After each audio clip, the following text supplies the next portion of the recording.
estaba yo viendo la televisión los Juegos Olímpicos de Montreal 1976. Y aunque ya antes había yo escuchado como muy niño, pero sin mucho uso de razón, los Juegos Olímpicos del 68, de 1972. En el 76 vi a Nadia Comaneci, que se volvió un ícono mundial del deporte. Pude observar a Daniel Bautista, que ganó oro en la caminata de los 20 kilómetros, a Juan Paredes, que ganara bronce en boxeo. Y yo dije, yo quiero estar ahí.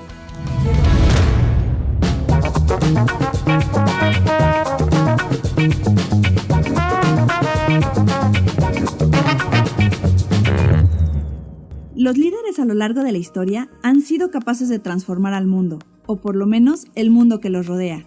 Independientemente de su área de actividad, han tenido influencia, han dejado un legado y de alguna manera han transformado positivamente el devenir del mundo o el entorno de muchas personas. Conoce los secretos de las personas que cambian la historia, construyen México y logran revoluciones que pocas personas pueden. Ven a inspirarte. No olvides suscribirte activando la campanita. Síguenos en todas nuestras redes sociales y visita la página web www.hechosenmexico.mx. Atleta olímpico, en 1982 obtuvo la medalla de plata en los Juegos Centroamericanos. Para 1983 ganó la medalla de bronce en los Juegos Panamericanos. Fue ganador de la medalla de plata en lucha grecorromana en los Juegos Olímpicos de Los Ángeles en 1984 y se le ha otorgado el Premio Nacional de Deportes en 3 ocasiones. Él es Daniel Aceves Villagrán, quien siempre se ha caracterizado por su disciplina y perseverancia. Desde pequeño, practicaba luchitas con su hermano y jugaban a colocarse medallas como ganadores. Ha recibido distinciones tales como Condecoración de Oro de la Federación Internacional de Lucha, Premio Jade de la República de China-Taiwán en 2011, Trofeo Luchador Olmeca, Premio Iberoamericano a la Calidad en los Servicios Públicos, entre otros, además de ser miembro del Salón de la Fama de la Confederación Deportiva Mexicana. Actualmente es miembro permanente del Comité Olímpico Mexicano, presidente de Medallistas Olímpicos de México, AC, y de la Asociación de Olímpicos Mexicanos, AC. También dirige la Fundación Alfredo Harp Elú para el Deporte. Daniel Aceves Villagrán, orgullosamente mexicano, y hoy nos acompaña en Hechos en México para contarnos su historia. Hola, ¿qué tal? Yo soy Elsa Luz y esto es Hechos en México. Hoy nos acompaña Daniel Aceves Villagrán, medallista olímpico en lucha grecorromana.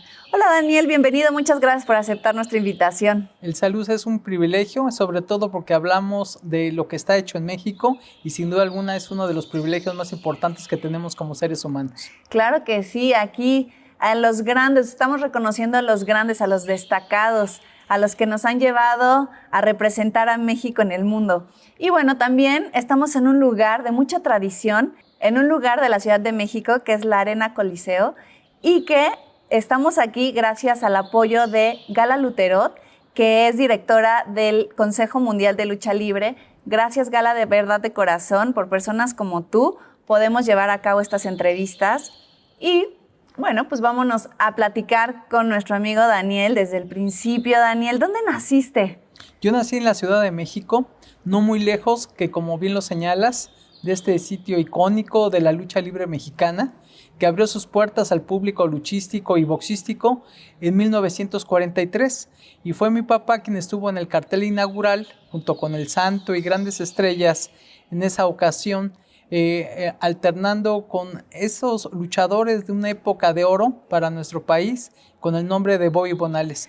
Así que yo nací en la Ciudad de México, en la Colonia Guerrero, estamos como a 8 cuadras de distancia, y por eso es un privilegio, como bien lo señalabas, estar en un recinto histórico que tiene en su acervo pues el paso de centenares de luchadoras y luchadores, de boxeadores, que han visto precisamente en esta superficie de 36 metros cuadrados una gran gloria. Claro que sí, y cuéntanos un poquito para las nuevas generaciones, tu papá, una leyenda de la lucha libre, Bobby Bonales. Cuéntame un poquito cómo fue la vida al lado de tu papá, ya que es el sueño hecho realidad de todo niño, ¿no? De los niños que admiran la lucha libre y de repente tu papá estaba ahí arriba en el ring.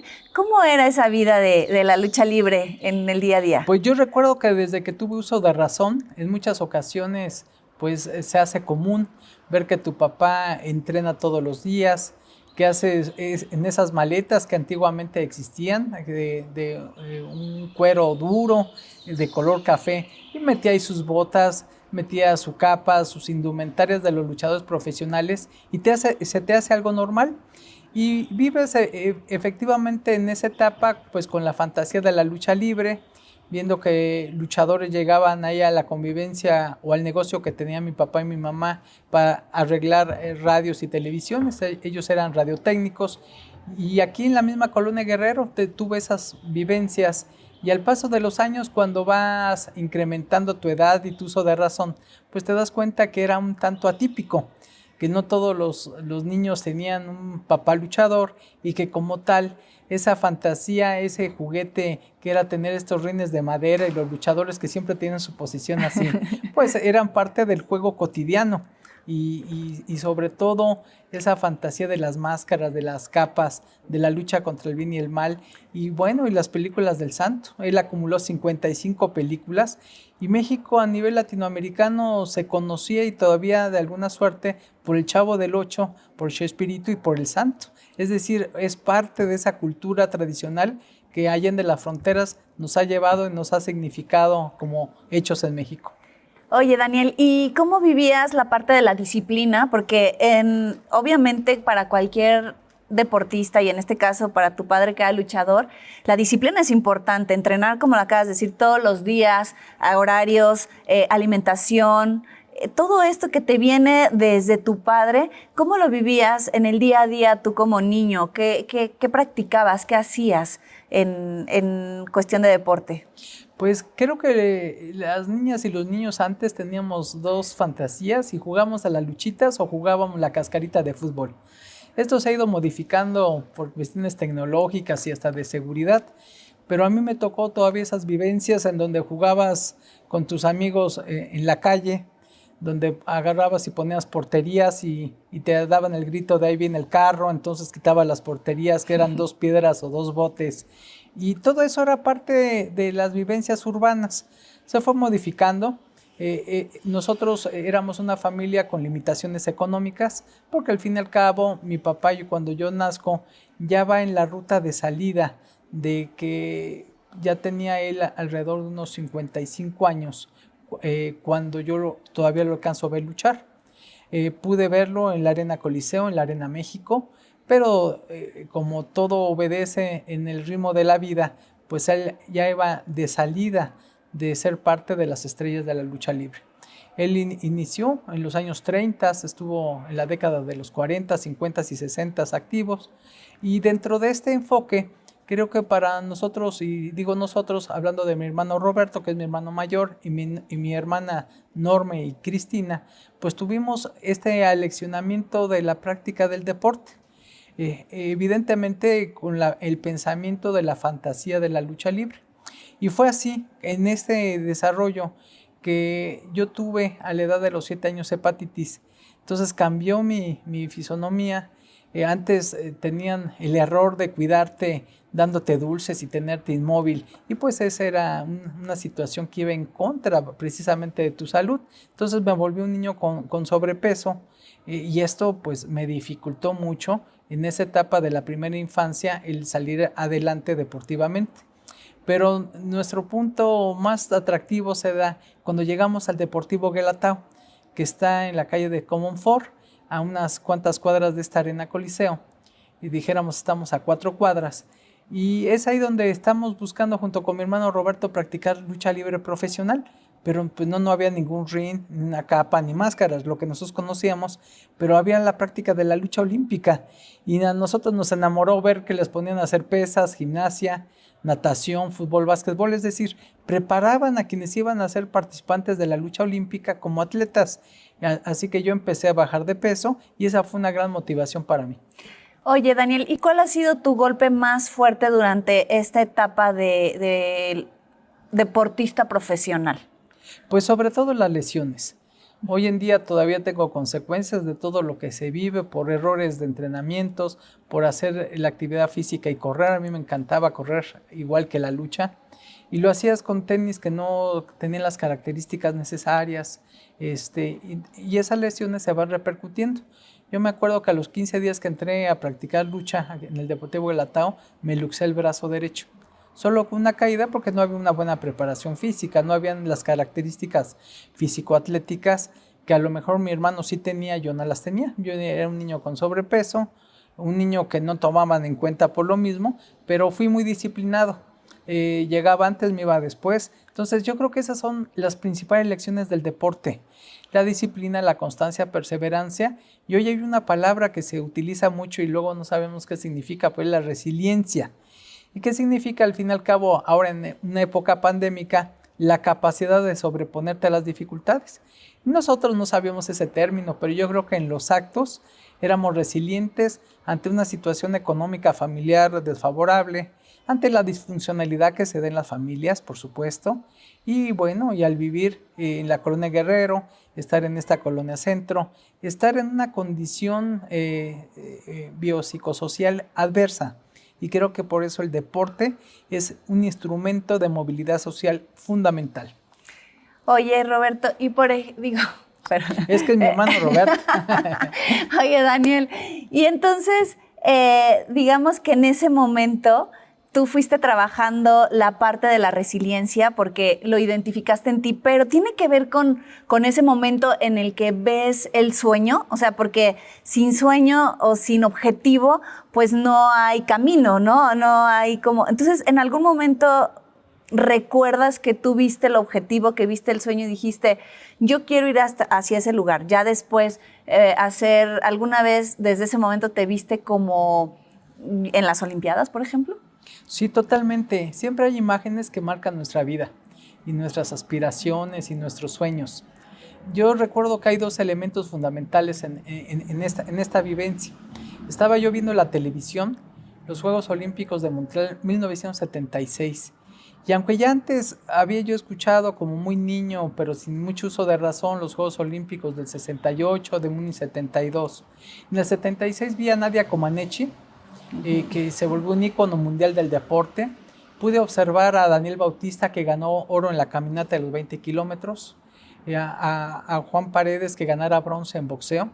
Y yo dije, yo quiero estar ahí, quiero estar en unos Juegos Olímpicos, quiero obtener una medalla.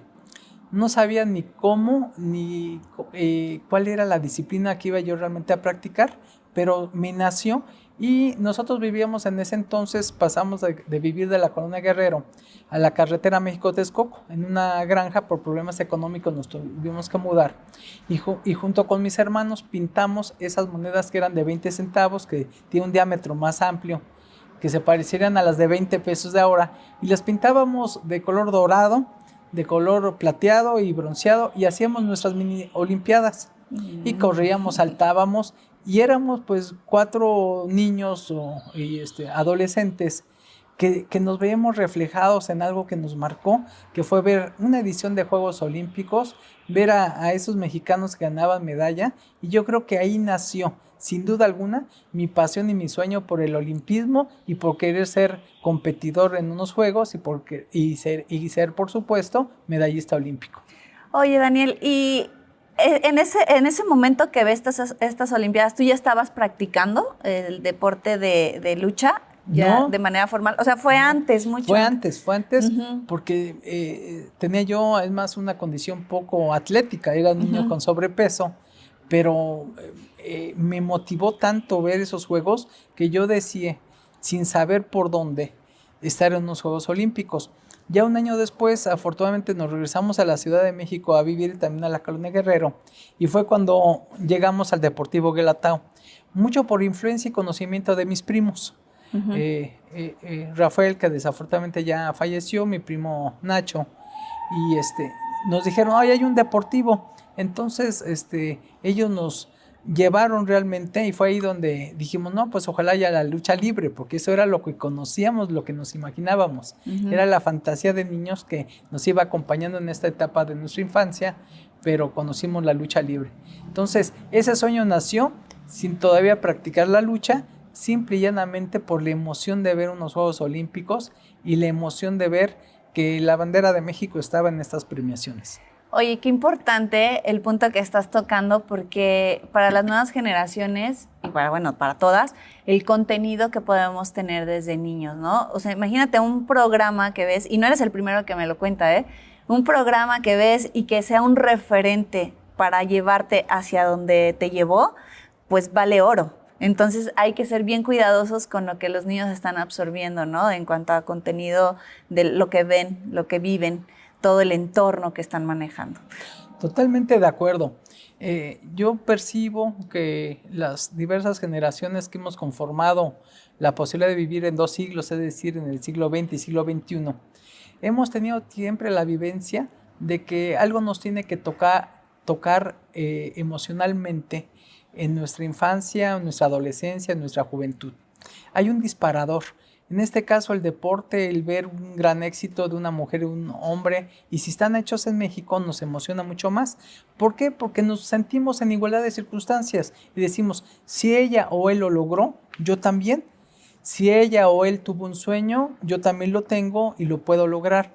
Creo que es esa aspiración de lo que tenemos realmente que conformar como un mensaje, en donde sabemos que para tener un logro académico, deportivo, científico, cultural, etcétera, tiene que haber una cultura del esfuerzo, porque muchas veces queremos, hoy en día con las redes sociales y con la tecnología, tener éxito hoy, aquí y ahora, sin que medie un esfuerzo.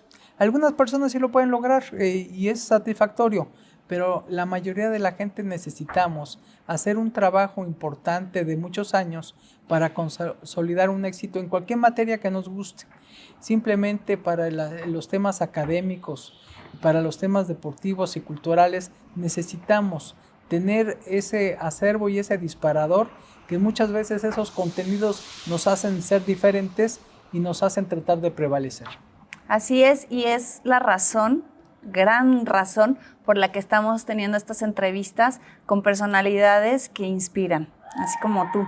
Oye, Daniel, y bueno, cuéntame, ¿hubo alguien en el camino que te dijera, no sirves para esto, no te va a funcionar, no tienes las condiciones ahorita que me estás platicando?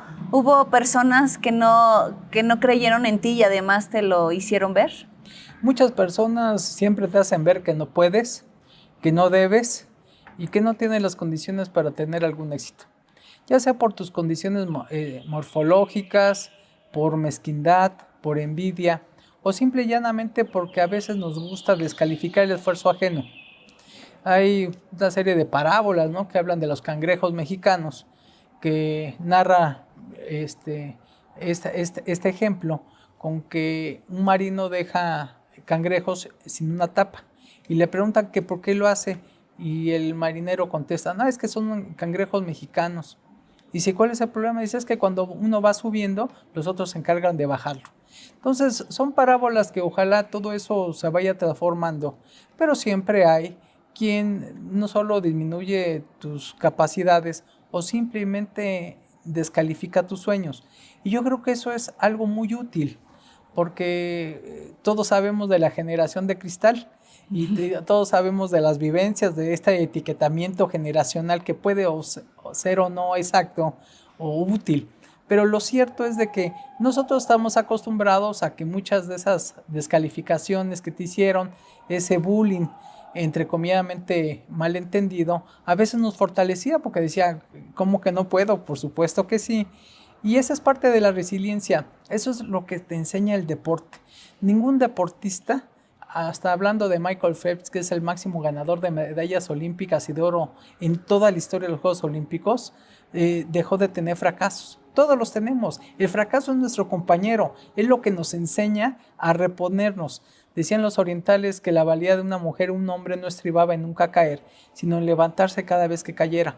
Entonces, ese es el deporte. Ese es precisamente el aprendizaje fundamental, y por eso las niñas y los niños tienen que tener activación física y deporte, porque la primera regla es el respeto. La segunda regla es que hay dentro de este parámetro una normatividad que tienes que respetar, que hay límites. Y la tercera fundamental es que te tienes que esforzar, tiene que haber alegría en el esfuerzo. Entonces, por eso es importante en este mundo pandémico, en este mundo con problemas sociales, políticos, económicos, que se da a nivel global, que tengamos en el deporte y la cultura física una herramienta fundamental para sobreponernos a estas grandes dificultades. Qué bonito, Daniel, qué bonito de verdad todo lo que me estás diciendo y qué bonitos recuerdos tienes. Dentro de esos recuerdos, ¿tienes alguno que recuerdes a tu mamá hablándote de estos valores que te llevaron también a ser esta gran persona, valores en casa? Que siempre recuerdes que tu mamá siempre decía, esto, Daniel, esto tiene que ser así. No, yo creo que no hubo ningún discurso ni encendido ni concreto, pero priva mucho más el ejemplo. Mi mamá y mi papá yo creo que promueven entre nosotros el respeto. Como hermanos, y además ya ahora tengo el gusto de conocer a medios hermanos, creo que el respeto era muy importante y una cierta honestidad intelectual. Éramos críticos y autocríticos de nosotros dentro de la casa. Como decíamos, la ropa sucia se lava en casa y hacia afuera siempre dábamos un contexto común en donde éramos precisamente ajenos a que pudiéramos involucrarnos en desprestigiar a una hermana o un hermano de ninguna manera, pero internamente sí éramos autocríticos en nuestros errores, en nuestras carencias, pero siempre privó un gran respeto. Yo creo que mi mamá y mi papá no nos dijeron con todas las letras, estos son los valores universales o olímpicos. No sucedió, pero su ejemplo habló más que las palabras. Yo siento que ese es un elemento muy importante porque uno de los principales valores que yo creo que siempre habría que enaltecer es el tema del respeto. ¿Y qué quiere decir? El respeto es la inclusión, es aceptarte con nuestras diferencias, es saber que podemos disentir, es tratar de ser alguien que no ve tonos blancos y negros, sino también grises. Es alguien que se puede poner en tus zapatos. Es alguien que tiene respeto por las diferencias que todos tenemos y a partir de nosotros mismos sabernos con muchas luces y con muchas sombras. Yo creo que ese mensaje que nos dieron mis papás, fundamentalmente mi mamá, va en ese sentido. Sin un discurso claro, pero con su ejemplo. Qué bien, Daniel. Oye, ¿y quiénes sí te apoyaron? ¿Tienes algunas personas que recuerdes que hicieron la diferencia en esta parte? ¿Algún entrenador, algún maestro, alguien que siempre hubiera estado o que en algún momento fundamental de tu carrera, de tu trayectoria, estuviera ahí contigo? Sí, sin duda alguna hay muchas personas que fueron fundamentales, entrenadores, mi hermano Roberto, mi mamá, mi papá, mis hermanas, siempre muy solidarias, muy activas, creyendo siempre en nuestros sueños y lo siguen haciendo, cosa que les agradezco muchísimo. A veces yo siempre he asumido la responsabilidad de lo que hago y de lo que digo. Dicen que para ser adulto es eso, hacerte responsable de lo que dices, de lo que callas, de lo que haces y de lo que dejas de hacer. Son 4 reglas fundamentales. Esa es la adultez. Te haces responsable de todos estos 4 elementos. Entonces, hubo entrenadores como Roberto Vallejo en el Deportivo Guelatao, hubo un entrenador turco que era yo muy niño en el Comité Olímpico Mexicano, Hüseyin Ermen, Enrique Jiménez, un luchador oaxaqueño extraordinario que me orientó mucho, y también entrenadores de origen rumano, exsoviéticos, estadounidenses, y de diversas nacionalidades que a lo mejor no me acompañan, cubano también, que no estuvieron todo el tiempo dentro de mi carrera deportiva, pero que me dejaron mucho. Yo siempre he sido muy observador y muy memorioso. Entonces, todo eso yo lo agradezco mucho. Hubieron dirigentes deportivos como el arquitecto Manuel Andrade, como Alfonso Loarca. Ha habido hoy dirigentes como Guillermo Díaz Gutiérrez, etcétera. Yo podría pasarme un programa agradeciendo porque así como hay personas que te combaten, te obstaculizan y que no creen en ti, hay otras que al contrario. Yo tuve un amigo que desafortunadamente falleció que se llamó Ibar Langle Monsalvo. Le agradezco en la vida el haberme encontrado con él, porque a pesar de nuestras diferencias ideológicas, él siempre creía en nosotros y era un hombre muy inteligente. Cuando nosotros llegamos a la lucha olímpica era un sector muy desprestigiado, porque quienes practicaban la lucha, que generalmente hemos sido personas de clases sociales carenciadas, en ese entonces tenían malos comportamientos. Iban a los lugares a competir y se robaban cosas o su comportamiento no era el adecuado. Entonces llegamos a ser una nueva generación en donde lo principal también era asistir a la escuela, era tener un proyecto académico, el querer terminar una carrera. Entonces fuimos una generación diferente que cambió esa historia. Una historia en donde no todos, pero había gente que le generaba mucho desprestigio. Entonces fuimos parte de ese cambio. Y al fin y al cabo yo creo que hoy la lucha olímpica de México y a nivel internacional tiene otro estatus. Antes no lo tenía y era precisamente una señal de que no eras un deportista ejemplar si pertenecías al boxeo o la lucha. Desafortunadamente así fue en mucho tiempo y en mucho momento. Oye, Daniel, y en este trayecto de tu historia, que me hablas de que tuviste que hacer más, llegar más temprano, irte más tarde, cuéntame un día de entrenamiento, ¿cómo era? ¿Era de todos los días, tenías que ir a entrenar al deportivo? Después ya supongo que cambiaste de lugar de entrenamiento. ¿Cómo te perfilaste ya para las Olimpiadas? ¿Cómo fue todo ese proceso? Fue un proceso de años. Yo inicié, solo tuve 2 equipos, el Deportivo Guelatao, a pesar de que fui estudiante universitario desde la preparatoria y en la universidad, nunca representé a la UNAM, fue el Guelatao y la Secretaría de Marina. A mí me tocó ser el primer marino de las 2 personas que hemos ganado una medalla olímpica. Actualmente Lupita González en caminata en el Río 2016 ganó una medalla de plata y a mí me tocó en Los Ángeles 84 ganarla siendo activo de la Secretaría de Marina. Entonces los días conforme se iba acercando una competición eran no solo exigentes en términos de que cuando estás en una concentración tienes que hacer 3 cosas: entrenar, dormir y comer. Entonces son entrenamientos acumulados de 6-7 horas al día en 3 sesiones, y las concentraciones para Juegos Centroamericanos, para Juegos Panamericanos, para el Campeonato Mundial o Juegos Olímpicos son de mucha exigencia, de mucha concentración. Evidentemente estamos hablando de décadas atrás, en donde no había la tecnología, no habían las ciencias aplicadas al deporte, y era un deporte amateur.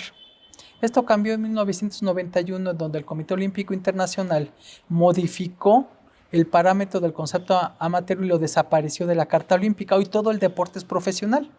Recordarán que en Barcelona 92 el Dream Team, el equipo de básquetbol norteamericano, participó como símbolo de que el olimpismo ya era profesional. A mí me tocó vivencias anteriores, en donde las personas que participaban no podían tener una ganancia económica. Entonces por eso a nosotros nos ayudaba mucho pertenecer a la Secretaría de Marina, porque tenías un ingreso, dabas un servicio acotado como militar, pero lo importante era que destacaras deportivamente. Entonces creo que el alto rendimiento es muy exigente. La lucha olímpica es de esos deportes que mayor número de horas de entrenamiento exige. Hicieron un estudio en la ex Unión Soviética y en la República Democrática Alemana y dijeron que el deporte que más inversión de tiempo requería era la gimnasia olímpica, el decatlón, el pentatlón y la lucha.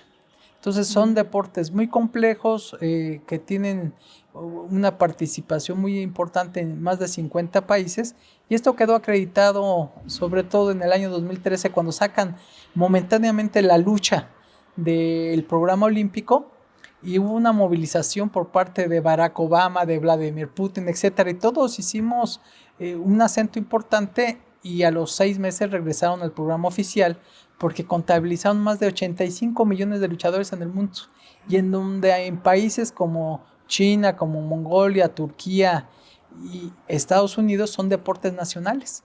Entonces, por eso la lucha tiene su complejidad. Es un deporte que además te genera las orejas de coliflor como las que yo tengo. Entonces te deja huellas.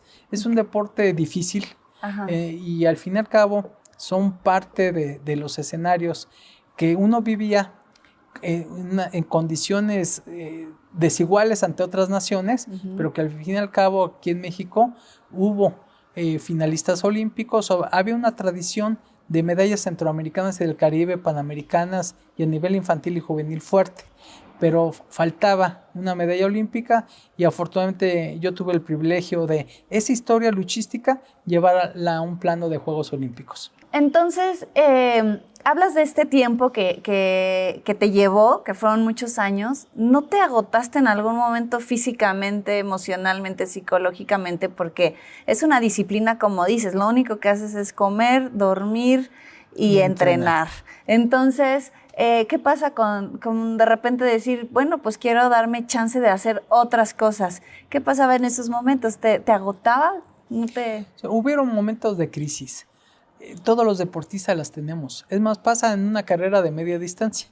Cualquiera que hagamos una carrera de 10 kilómetros, 21, ya no se deja un maratón, siempre hay una crisis, por más preparado que estés. Y obviamente en el deporte de alto rendimiento hay crisis físicas o emocionales, sobre todo porque el principal rival en deportes como la lucha, el taekwondo, el judo, el karate, es la báscula. Tenemos que dar una categoría de peso y generalmente a nivel internacional, y eso se da también en el taekwondo, tienes que hacer una categoría superficial. ¿Qué quiere decir esto? Que si tú pesas 60 kilos tienes que competir en 52 o en 54 para tener nivel competitivo, porque en todo el mundo así se hace. Si tú te quedas en un peso natural corporal, no tienes posibilidad de ganar.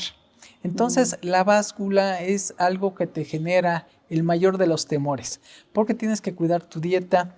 Y sin esta cultura en la década de los 80s, pues yo hacía unas dietas de agua mineral con lechuga. Imagínate, yo inventaba que con eso. Entonces no había estas bebidas que hoy existen, que son rehidratantes, no las habían.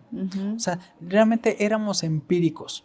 Nosotros nunca tuvimos la atención de un psicólogo deportivo o de un médico que fuera con el equipo. Realmente hicimos del deporte algo empírico, con muchas ganas y con mucho valor. No habían las condiciones que afortunadamente hoy existen para muchos atletas de alto rendimiento. Entonces, sí creo que esas crisis muchas veces te hacían pensar abandonar, o las lesiones, o decían, te sentías tan deshidratado en ocasiones que era una desesperación. Yo tuve una vivencia en los Juegos Panamericanos de Caracas, en donde estaba yo bajando de peso y 2 días antes me faltaba todavía 500 gramos.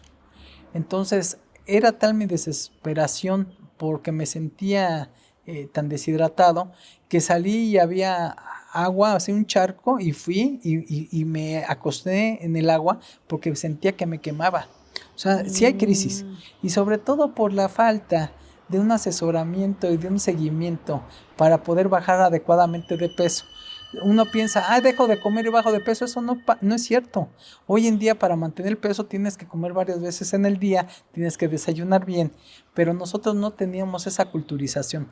Realmente éramos empíricos, con un desconocimiento de causa muy amplio, y por eso cuando ponemos al retrovisor de la historia dicen, no, pues qué maravilla que nos fue bien con tantos errores. Con qué energía, ¿no? Sí. ¿Cómo, Daniel? O sea, sin alimento, la gasolina, la energía, y llegar a esos entrenamientos es fuertísimo. Y bueno, llegas a las Olimpiadas y cuando te dicen, bueno, nos vamos a ir a Los Ángeles a competir, ¿tú qué dijiste? Me llevo la medalla. ¿Ibas preparado ya mentalmente, físicamente, o había buenos adversarios? ¿Cómo te sentiste en ese momento? ¿Los nervios, cómo los manejaste? Pues sobre todo, para llegar a unos Juegos Olímpicos históricamente, tradicionalmente tienes que haber ganado medalla en Juegos Centroamericanos y del Caribe, en Juegos Panamericanos, en los torneos internacionales, y clasificarte a nivel internacional. Hay un ranking, y siempre lo ha habido en las diferentes federaciones internacionales, y si tú no estás en los primeros 16 del mundo, no puedes asistir a Juegos Olímpicos, por más ganas que tengas o aunque tu federación te proponga, a menos que tengas un wild card, que son las invitaciones que a veces hacen las federaciones. Pero eso generalmente no ocurre, y cada vez el movimiento olímpico ha desaparecido esas condicionantes. Entonces por eso hay filtros. Yo ya había ganado medalla en centroamericanos, en panamericanos, ya había sido yo campeón mundial juvenil, y de acuerdo al ranking internacional estaba yo en el 6º lugar. Entonces ir a los Juegos Olímpicos pues era no solo el estímulo mayor, sino la gran oportunidad que sabía que se iba a presentar una vez en la vida, y así fue. Yo tenía una visión de ir a 3 Juegos Olímpicos. Yo decía, pues yo voy a Los Ángeles, a Seúl y a Barcelona, porque mi edad me daba a pensar en esa situación. Nada más que no contaba con el tema de las lesiones. Yo llevo 5 cirugías en las rodillas, 2 en la izquierda, 3 en la derecha. Recientemente me acabo de someter a otra cirugía, desafortunadamente, por las lesiones que se van generando a través de tu historia deportiva y de los errores que a veces cometen algunos entrenadores. Nos ponían el salud a saltar de las rodillas y pararte repetidamente en muchos entrenamientos. Esa es una agresión a la articulación, pero ellos pensaban, me imagino, que tú ganabas no solo fuerza o elasticidad con ejercicios que iban en contra de tu salud. Entonces, y al llegar precisamente a estos momentos a clasificarme a Juegos Olímpicos, lo hice pues con toda la pasión, obviamente a sabiendas en los viajes internacionales que otros equipos tenían otros apoyos, no solo técnicos, sino multidisciplinarios, porque a pesar de que han pasado 38 años de esos Juegos Olímpicos, pues había países en donde estaban inmersos en la Guerra Fría entre la Unión de Repúblicas Socialistas Soviéticas y los Estados Unidos, en donde las medallas no tenían un valor económico, tenían un valor ideológico, en demostrar que sus juventudes eran más exitosas, y bajo esos términos pues se presentaba que países como México pues no tenían estas características, salvo que México había sido sede de los Juegos de México 68 y se había disparado la posibilidad de tener entrenadores extranjeros, que se instituyó la Semana Internacional de todas las disciplinas olímpicas y que había una infraestructura con la que México no contaba. Si no ha sido por estos Juegos de México 68, yo creo que el deporte mexicano no hubiera tenido ningún acervo en ningún sentido. No obstante, pasan estos Juegos, donde se ganan 9 medallas en México 68, 3 de oro, 3 de plata y 3 de bronce. Se va a Múnich 72 y se gana solo una medalla de plata por parte de Alfonso Zamora en boxeo. Es decir, se ubicó desde ese plano el que cuando en el deporte no hay un apoyo, no hay una planeación, evidentemente los resultados son el fiel reflejo de lo que en eso se ha invertido. Okay. Y entonces, bueno, ya ganas tu medalla. ¿Cómo te sentiste en ese momento? Ver el himno ahí, la bandera de México arriba, y valió la pena todo ese trabajo que hiciste. Totalmente, y sobre todo en la final contra Tsuji Miyahara de Japón, los videos así lo retratan hoy en día. Realmente yo gané la medalla de oro.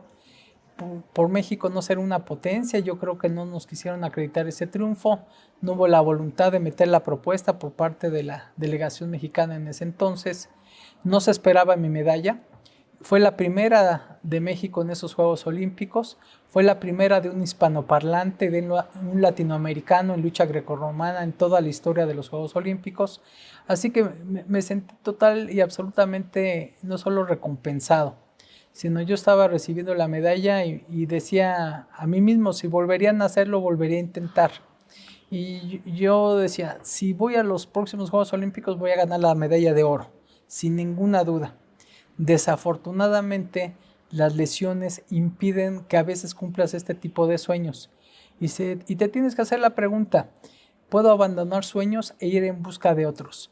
Y fue lo que a mí me aconteció. A mí me ha gustado mucho la administración pública, me ha gustado participar en diversas organizaciones.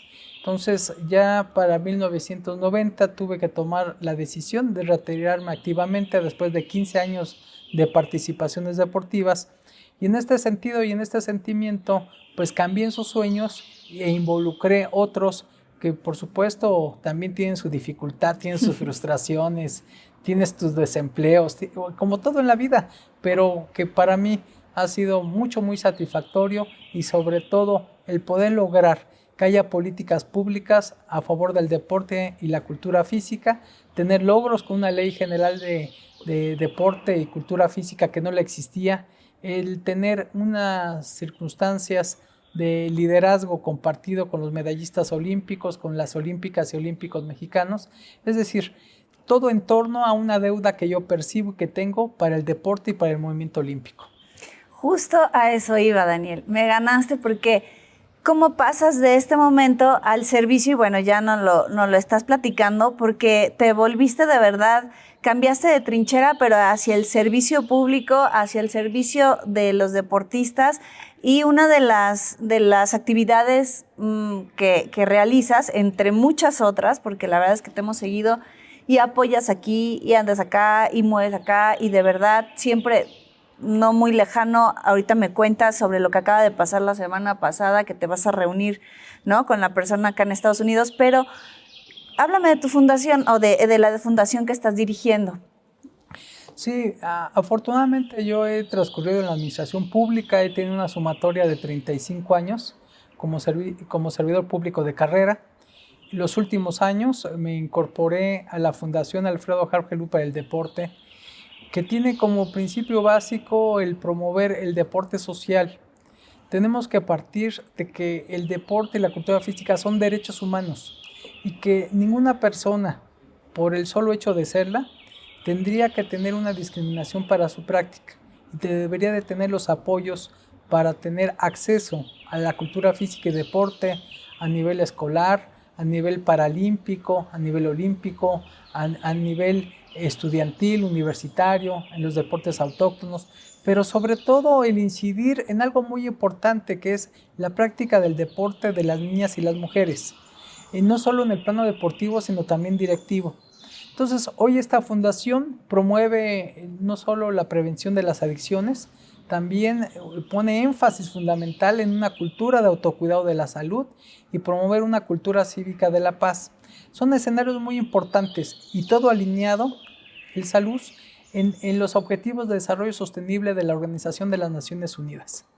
Ahí hay 17 objetivos compartidos por los liderazgos mundiales desde el año 2015 que tienen como propósito para el año 2030 disminuir no solo la pobreza, sino el acceso a los derechos fundamentales de los seres humanos.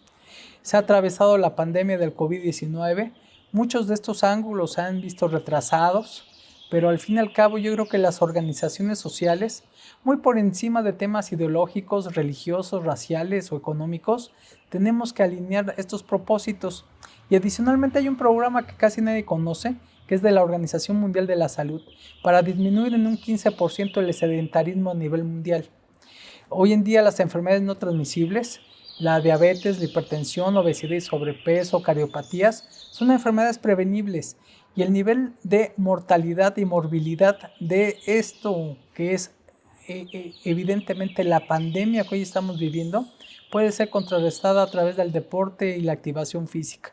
Por eso esta fundación tiene muy claros sus objetivos de hacer una alianza transversal en donde el deporte y la cultura física estén asociados a la salud, a la educación, al bienestar social, a la economía, a la seguridad pública, pero sobre todo a la protección del medio ambiente. Oye, Daniel, ¿y te mantienes entonces en comunicación con estos deportistas y con todas estas personas para escuchar también todas sus inquietudes? Y después, por ejemplo, ahorita háblame un poquito más de la reunión que vas a tener. Sí, por supuesto. Creo que antes era muy importante para participar en la política o en la administración pública saber hablar. Yo creo que hoy lo importante es saber escuchar. Y es algo también significativo que una solución que tú visualices para una región del país no necesariamente se adapta a una región diferente. Las soluciones en Yucatán no son las mismas que vas a dar en Tijuana o en Baja California. Creo que tenemos que adaptarnos a los diferentes Méxicos que hoy tenemos. Y bajo esta situación acabamos de conformar una nueva asociación civil que tiene que ver con el máximo galardón que otorga el gobierno de la República a una persona del deporte o de esta comunidad, que es la Asociación de Premios Nacionales Deportivos Mexicanos. Desde 1975 a la fecha se han entregado 232 premios nacionales, no solo a los deportistas olímpicos, también a los deportistas profesionales, paralímpicos, hoy en día ya desde hace 10 años al mejor árbitro, a los mejores entrenadores y también a quienes promueven por su trayectoria o por su defensa al deporte y la cultura física este reconocimiento. Tu servidor lo ha recibido en 3 ocasiones y nosotros sentimos que es importante que esta asociación, que tiene una reunión con el embajador de los Estados Unidos en México, Ken Salazar, tenga una actividad binacional. Aquí hay historias extraordinarias. Hay deportistas profesionales como Hugo Sánchez, como Fernando Valenzuela, como Saúl El Canelo Álvarez, como Julio Urías, por mencionar algunos. El equipo de fútbol ganador de la medalla de oro en Londres 2012, 53 medallistas olímpicos, 84 medallistas paralímpicos, y así podría yo seguir una lista muy amplia, en donde esos conocimientos tienen que estar incorporados a un observatorio nacional o a un consejo consultivo del deporte y la cultura física. Entonces, esta reunión yo estimo es no solo inédita, sino que puede articular mecanismos en donde la participación de México pueda transformar este derecho humano que es el acceso al deporte y a la cultura física. Pues muchas gracias, Daniel, por todo lo que has hecho, número uno, por representarnos a nivel internacional y además ahorita por todo lo que estás haciendo, porque impactar socialmente nos impacta a todo México. Hagamos o no deportes, nos interese o no, de todas maneras tenemos una sociedad saludable en todo sentido. Como lo acabas de decir, es integral lo que hace el deporte en las personas y sobre todo saliendo de una pandemia, que es lo que estamos nosotros tratando de influir en que hay personas que perdieron su trabajo, que perdieron familiares, que a lo mejor están en una situación muy complicada y que el deporte puede ser un aliciente, que puede ser una herramienta para salir adelante. Y pues solo te quiero preguntar, ¿qué habilidades, 3 habilidades que creas tú que te hicieron llegar a donde llegaste, que te hicieron tener éxito y que cualquiera pudiera practicar en su día a día, en la disciplina que quisiera, en la actividad que quisiera y que lo pudieran llevar a cumplir el sueño? El salud, yo creo que es muy importante sabernos hechos en México, que tenemos características trascendentes y diversas, todos como seres humanos, pero creo que es fundamental el tener disciplina, constancia y perseverancia. Son 3 elementos que parecieran fáciles, no lo son, pero que al fin y al cabo le dan una ruta para sobreponernos a los fracasos que vamos a seguir enfrentando en nuestra existencia. Hoy en día el estar hecho en México significa sobreponernos a muchas circunstancias. Hay una serie de problemáticas globales, nacionales, regionales y locales, de todo tipo, pero también tenemos la gran posibilidad de sobreponernos a esos escenarios.